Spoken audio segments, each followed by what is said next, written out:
আমাদের দৈনন্দিন জীবনযাত্রায় ডিম কিন্তু একটা অপরিহার্য এবং প্রধান একটি খাদ্য। যে কোনো সময় কিন্তু আমরা ডিম খেতে পারি, যেমন ধরুন ব্রেকফাস্ট, ডিনার বা লাঞ্চ। ডিম কিন্তু আমরা সব সময়, যে কোনো সময়, যে কোনো পরিস্থিতিতে কিন্তু ডিম কিন্তু একটা অনেক সমস্যার সমাধান করে দেয়।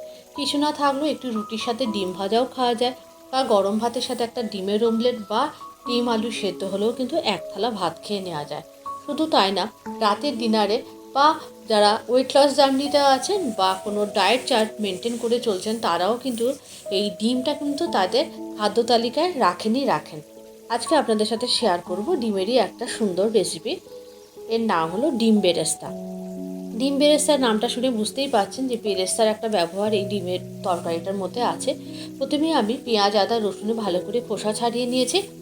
এর মধ্যে আমি আলু দেওয়ার জন্য আলুগুলোকেও টুকরো করে কেটে নিয়েছি এবং একটা প্রেসার কুকারের মধ্যে আলু এবং ডিমটাকে দিয়ে ভালো করে সিদ্ধ করে নিয়েছি। আর এরপরে কিন্তু আমি মশলার একটা পেস্ট বানাবো, তার জন্য মশলাটাকে আমি একটু প্রিপেয়ার করে নেবো। তার জন্য আমি এখানে পেঁয়াজ, রসুন, কাঁচা লঙ্কা সমস্ত কিছু কিন্তু একটু বড় বড় টুকরো করে কেটে নিয়েছি এবং একটা ছোট্ট পাত্রের মধ্যে করে নিয়ে কিছুটা পরিমাণ পেঁয়াজ, রসুন, কাঁচা লঙ্কা, কিছু সাদা তিল, আর সাদা তিলটা এরকম মানে 1 টেবিল স্পুন মতো দিয়েছি, আর দিয়ে দিয়েছি কিন্তু বেশ কিছুটা পরিমাণ জল দিয়ে কিন্তু সেদ্ধ করে নেবো। আর এই সময় এর মধ্যে দিয়ে দিয়েছি একটা বড় টমেটো, আর আদাটা যেহেতু পেস্ট করা ছিল, আদাটা কিন্তু পেস্ট করা আদাটাই এর মধ্যে দিয়ে দিয়েছি। এই সেদ্ধ করা জলটা কিন্তু আমি ফেলবো না, সেদ্ধ করা জলটা আমি গায়ে মেরে নেবো, মানে শুকনো শুকনো করে নেবো। আর এদিকে বেরেস্তার জন্য আমি বেশ কিছুটা পরিমাণ পেঁয়াজ খুব ভালো করে মিহি চপ করে নিয়েছি। তাহলে সমস্ত কিছু রেডি হয়ে গেল।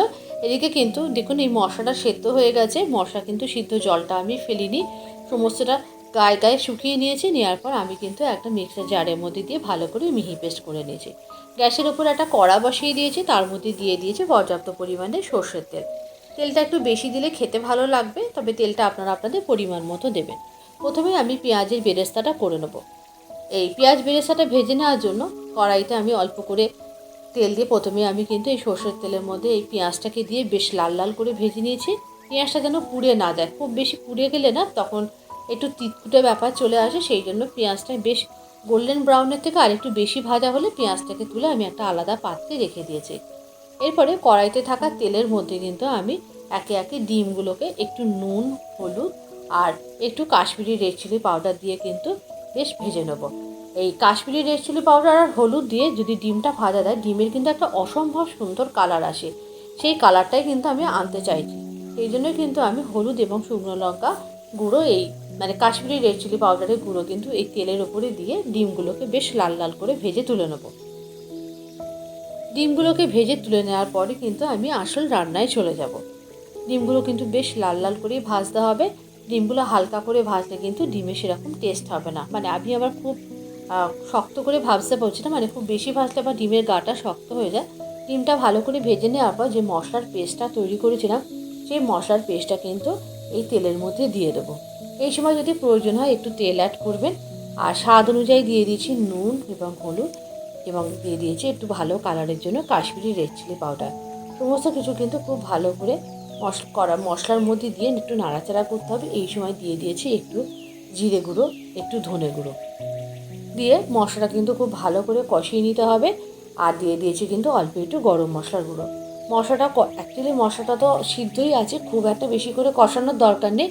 তবে অন্যান্য মশলা যেহেতু দেওয়া আছে, সেই জন্য একটু মশলাটা ভালো করে কষিয়ে নিতে হবে। এরপরে দিয়ে দিয়েছি এর মধ্যে সিদ্ধ করে রাখা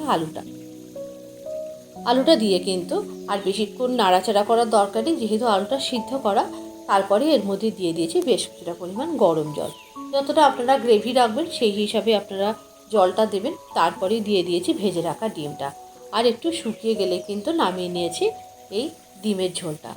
এবার একটা বোলের মধ্যে কিন্তু আমি সমস্ত ডিমের এই তরকারিটা কিন্তু আমি সার্ভ করে নিয়েছি, এবং সব শেষে কিন্তু ওপর থেকে ছড়িয়ে দিয়েছি পেঁয়াজের বেরেস্তাটা। অসম্ভব ভালো খেতে হয় এই রেসিপিটা, অবশ্যই একবার বাড়িতে ট্রাই করবেন। আর রেসিপিটা কেমন হলো অবশ্যই কিন্তু জানাতে ভুলবেন না। নিত্য নতুন রান্নার আপডেট পেতে অবশ্যই অন্তরার পেজটাকে ফলো রাখবেন। আমার কুক অ্যান্ড বেক পেজ হচ্ছে ফেসবুক, আর আমার ইউটিউবের পেজ হচ্ছে বেস্ট টেস্ট উইথ অন্তরা। তাহলে আজকের রেসিপিটা এই পর্যন্ত। আবারও দেখা হবে পরবর্তী ভিডিওতে আর একটা নতুন কোনো রেসিপির সাথে। সবাই অনেক ভালো থাকবেন, সুস্থ থাকবেন, আর রেসিপিটা কেমন হয়েছে অবশ্যই কিন্তু কমেন্ট বক্সে জানাবেন। আবারও দেখা হবে পরবর্তী ভিডিওতে নতুন রেসিপির সাথে।